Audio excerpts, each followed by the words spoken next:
Tout a commencé par quelques brochures, mais en l'espace d'un siècle et demi, cette doctrine s'est étendue à l'ensemble du globe. En quoi cette idéologie du XIXe siècle a à voir avec les problèmes de l'humanité et ceux auxquels nous sommes confrontés dans notre vie quotidienne? Demeurez à l'écoute, le temps du générique, et nous aborderons un courant de pensée qui a failli changer la face du monde.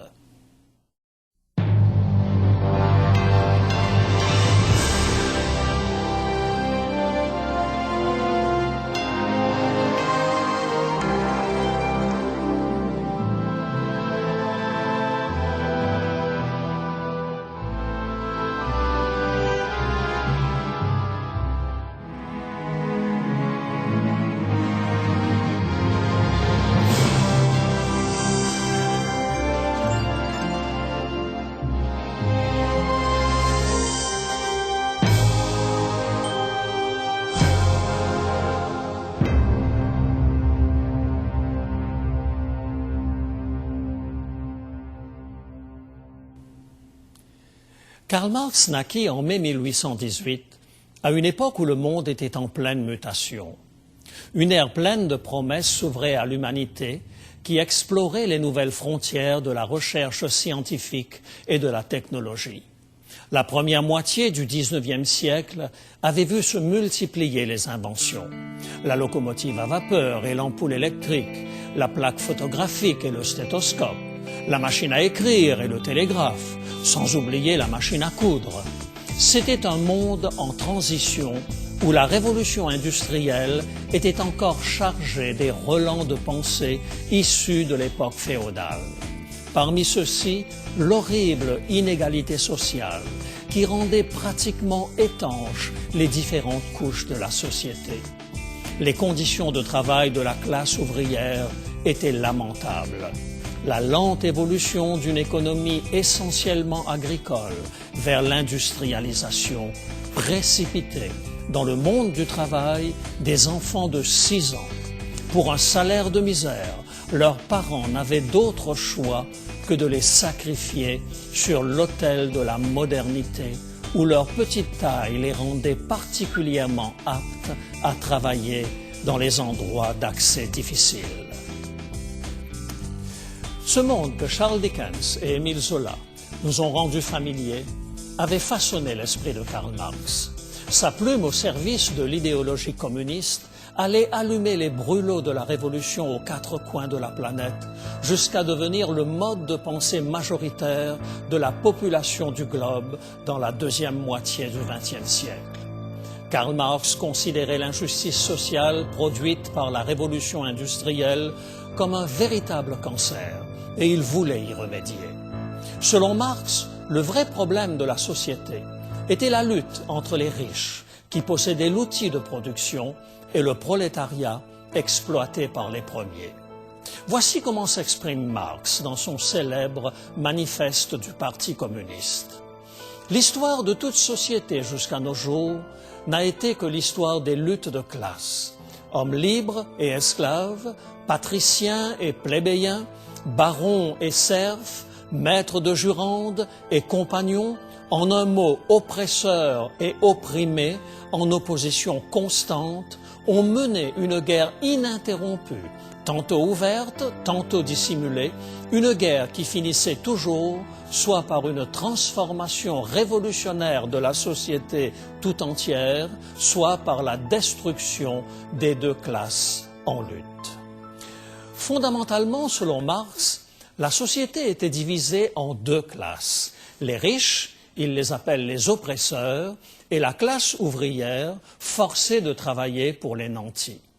Selon Marx, lorsque ces 2 groupes s'affrontent, cela se termine toujours soit par une transformation radicale de la société, soit par la destruction des 2 parties.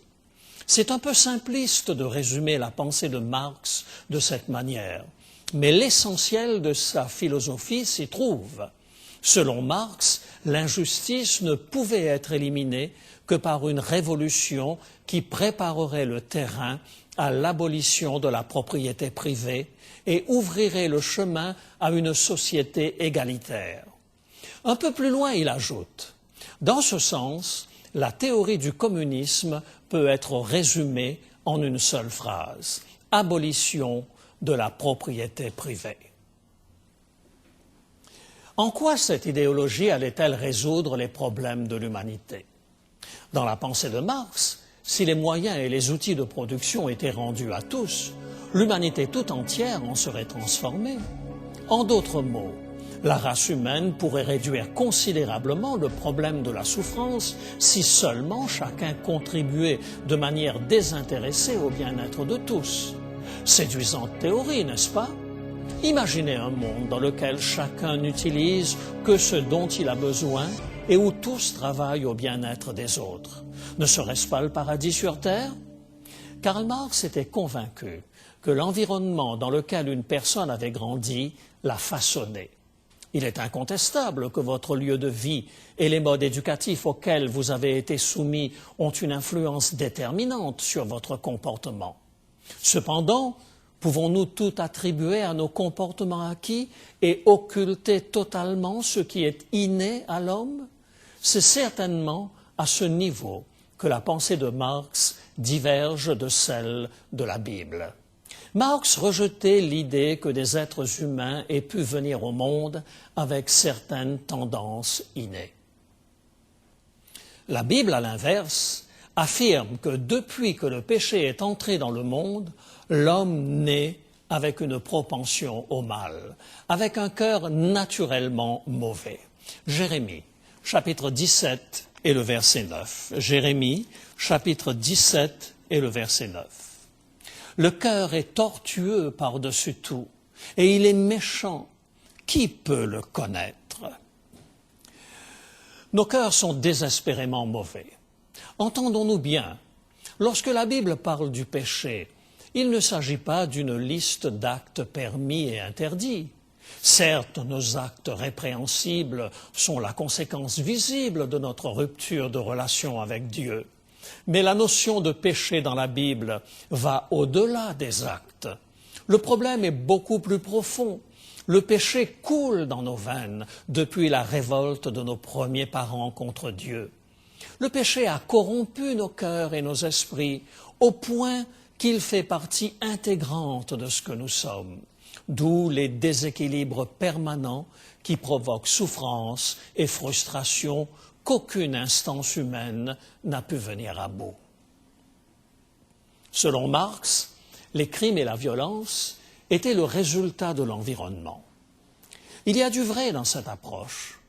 Pourtant, si les comportements délictueux n'étaient que la conséquence de notre environnement, il suffirait de sélectionner quelques centaines de bébés, de les élever dans une île perdue au milieu du Pacifique, à l'abri de toute influence négative, et vous auriez une population parfaite et sans défaut. Mais vous savez comme moi que ça ne fonctionne pas ainsi. D'ailleurs, n'est-ce pas un certain monsieur Adolf Hitler qui parlait de sélection d'une race supérieure? Nous savons tous à quoi cela a conduit notre monde. Selon la Bible, un tel procédé ne marche pas parce que nous avons tous été conçus dans le péché. Le péché fait partie de ce que nous sommes fondamentalement. Quels que soient les privilèges dont vous jouissez dans la vie, vous êtes naturellement pécheur selon la définition de la Bible. Vous pouvez éliminer tout facteur environnemental négatif, mais vous demeurez pécheur. Première lettre de Jean, chapitre 1er et le verset 8. 1 Jean, chapitre 1 et le verset 8. Si nous disons que nous n'avons pas de péché, nous nous séduisons nous-mêmes et la vérité n'est point en nous. Nous pourrions aussi lire le texte de Romains, chapitre 3 et le verset 23. Romains, chapitre 3 et le verset 23. Car tous ont péché et sont privés de la gloire de Dieu. L'apôtre Paul, dans le chapitre 7 de son épître aux Romains, souligne le combat personnel que chaque être humain mène par rapport à sa propension au mal. Romains, chapitre 7, et là nous allons lire quelques versets, les versets 14, 15, 19 et les versets 22 à 24. Romains, chapitre 7. Nous savons en effet que la loi est spirituelle, mais moi je suis charnel, vendu au péché, car je ne sais pas ce que je fais. Je ne fais point ce que je veux, et je fais ce que je hais, car je ne fais pas le bien que je veux, et je fais le mal que je ne veux pas. Car je prends plaisir à la loi de Dieu selon l'homme intérieur, mais je vois dans mes membres une autre loi qui lutte contre la loi de mon entendement et qui me rend captif de la loi du péché qui est dans mes membres. Misérable que je suis, qui me délivrera du corps de cette mort? Chacun d'entre nous a ce sens inné du bien et du mal. Et bien qu'il soit parfois corrompu par les choix de vie que nous faisons, le pire criminel, à moins d'être jugé inapte à comparaître, possède la faculté d'évaluer ses actes. La racine du problème se trouve dans l'altération de notre nature au moment où l'homme s'est coupé de Dieu à l'origine. Avant le péché, la relation entre l'homme et Dieu était une relation de confiance fondée sur l'amour. Après le péché, ce sont l'intérêt personnel et l'égocentrisme qui ont remplacé les valeurs divines. Y a-t-il une solution humaine à cette problématique? Oui, nous dit Marx. Non, nous dit la Bible. Jérémie, chapitre 13, verset 23. Un Éthiopien peut-il changer sa peau et un léopard ses taches? De même, pourriez-vous faire le bien, vous qui êtes accoutumés à faire le mal? Aussi louable que soit l'idéal communiste, il est voué à l'échec s'il refuse de prendre en considération la nature pécheresse de l'homme. À cause de sa nature, l'homme continuera d'être égocentrique, même si les injustices économiques étaient éradiquées. Nicolae Ceausescu, l'ancien dictateur roumain, s'était fait le champion du communisme pur et dur dans son pays. Pourtant, la prise du palais par les révolutionnaires révéla un luxe et un train de vie en toute opposition avec l'idéologie que prêchait ce dictateur. L'effondrement du bloc soviétique a révélé qu'entre les bonnes intentions du marxisme-léninisme et le vécu quotidien, il y avait un fossé qui n'a jamais pu être comblé. Au lieu d'un nivellement économique par le haut espéré par le peuple, c'est un nivellement par le bas qui en est résulté. Loin de moi la pensée de sous-entendre que le système capitaliste soit meilleur. Absolument pas. Du point de vue biblique, le capitalisme est tout aussi entaché d'égocentrisme et d'intérêt personnel. Voilà pourquoi la Bible prône un changement du cœur. Ce n'est que lorsque le cœur de l'homme est changé qu'il est en mesure de mettre en pratique la parole de Dieu. Écoutez ces quelques paroles de la Bible qui montrent toute la compassion de Dieu envers les nécessiteux et l'obligation faite aux chrétiens d'intervenir afin de soulager la souffrance humaine.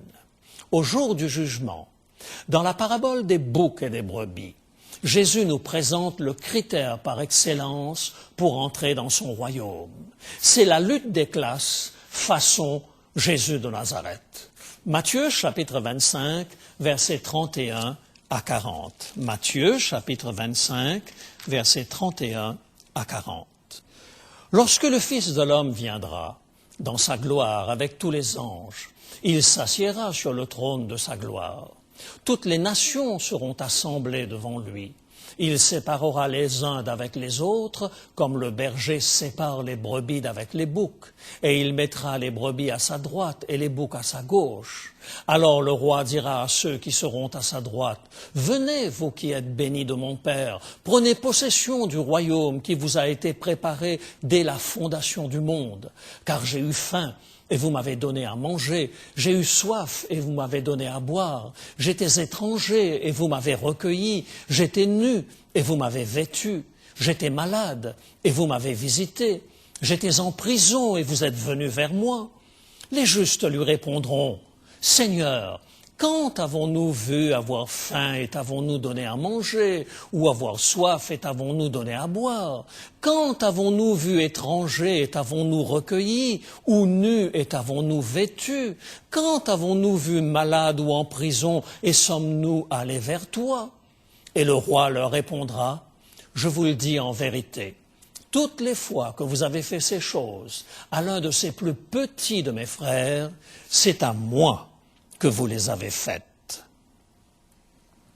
Dieu ne compte pas sur une révolution humaine pour régler le problème de l'inégalité sociale. Aussi longtemps que nous serons des êtres pécheurs et que nous vivrons dans un monde pécheur, l'injustice fera malheureusement partie de la vie. Lorsque j'étais pasteur à Strasbourg, j'ai fait la connaissance de Sally, un rescapé des camps de concentration. Marxiste convaincu, animé d'une détermination farouche à soulager la souffrance humaine, à la fin de sa vie, il m'a demandé de le baptiser. Les larmes dans les yeux, il me disait « Je me suis battu toute ma vie pour un idéal. J'ai tout sacrifié au parti. Mais aujourd'hui, je dois me rendre à l'évidence. Aucun système ne viendra à bout de l'injustice sociale. Alors, j'ai choisi maintenant de confier ce fardeau à Jésus. » Le véritable problème, mes amis, c'est le péché. Le péché est collectif et Jésus nous considère comme collectivement responsables de ceux qui souffrent et qui croisent notre chemin. Jésus n'ignore pas que la race humaine n'est pas en mesure de régler le problème du péché par ses propres moyens. Ce ne sont pas uniquement les circonstances extérieures qui sont la source des problèmes de ce monde, mais nous, et à moins d'un miracle, nous n'arriverons pas à le résoudre. Nous avons tous des cœurs souillés par le péché et nous avons besoin d'un sauveur. J'essaie d'imaginer ce qu'aurait pu être la contribution du marxisme à l'humanité si Marx avait choisi de suivre Jésus plutôt que Darwin. Imaginez que Karl Marx ne se soit pas laissé influencer par la théorie darwinienne de la survie du plus fort lorsqu'il a mis au point sa notion de la lutte des classes. Malheureusement, influencé par la pensée de Darwin, Marx a refusé d'accepter l'idée biblique d'une planète Terre parfaite à l'origine et ultérieurement souillée par le péché. Il me plaît à rêver d'un marxisme chrétien dans le vrai sens du terme. Imaginez que Marx ait remplacé sa phrase bien connue « La religion est l'opium du peuple » par celle-ci « L'égoïsme est l'opium du peuple ». Imaginez un marxisme qui prêcherait la nécessité de remplacer l'égocentrisme naturel du cœur humain par le miracle de la nouvelle naissance en Jésus-Christ. Il me semble qu'il serait extrêmement proche des critères du jugement dernier dont parle Jésus dans Matthieu chapitre 25, n'est-ce pas?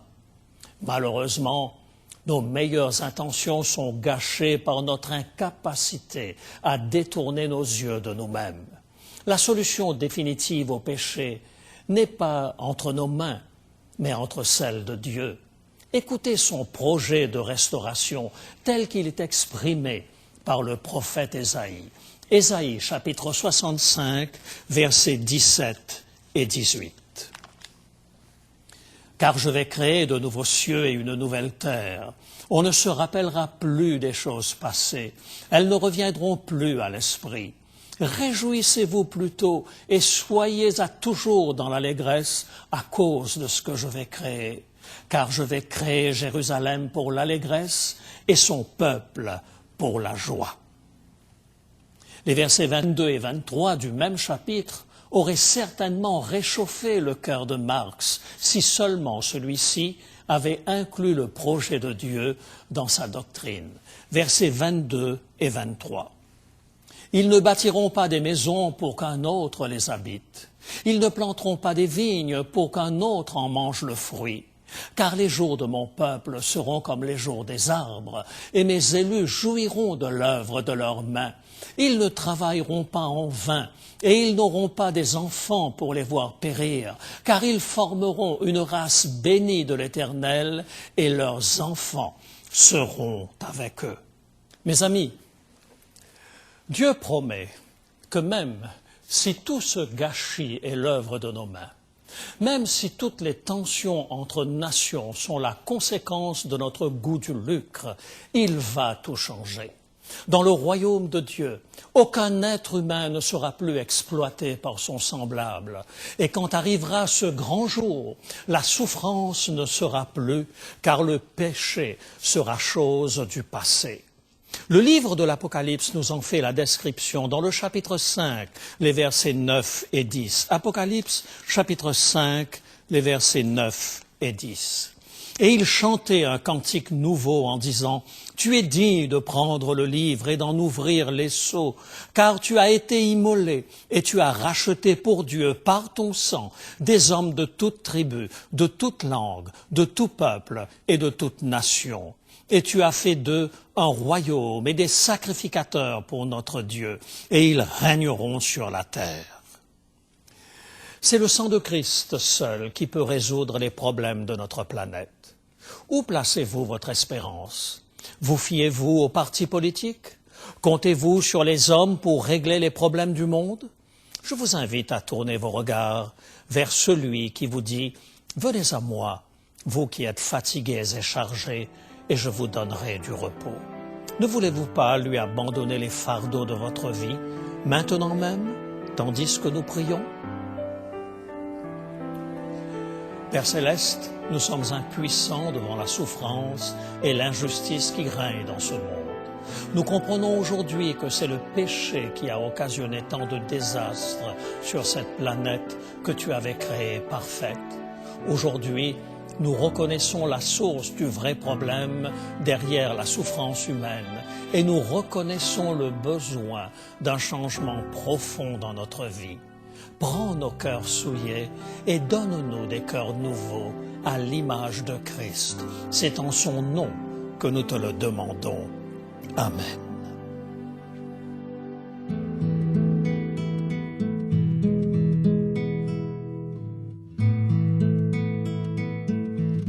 Change mon cœur, Seigneur, et purifie-moi. Change mon cœur, Seigneur, que je sois comme toi.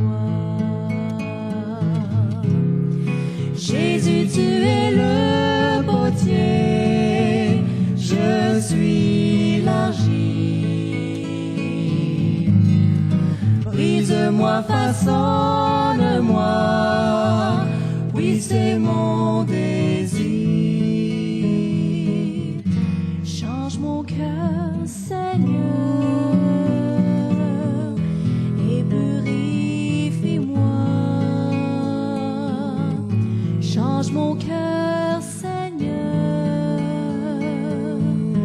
que je sois comme toi.